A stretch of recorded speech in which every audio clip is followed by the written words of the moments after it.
Ratika, how do I handle my cravings for certain foods? I'm going to answer this real quick. Cravings are an addictive thing. Okay, that's what they are. So you're addicted to the food. If you were addicted to drugs, you stay away from drugs. You don't go down the corner where the guy's selling the heroin if you're addicted to heroin. Get away from that stuff.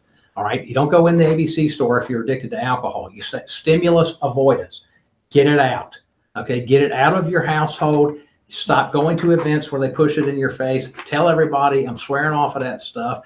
I don't have any problem with that.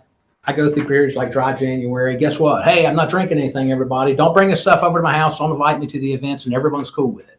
That's the attitude there. Okay. All right. If you need medicine to help with that, we got that. Come on in and see us.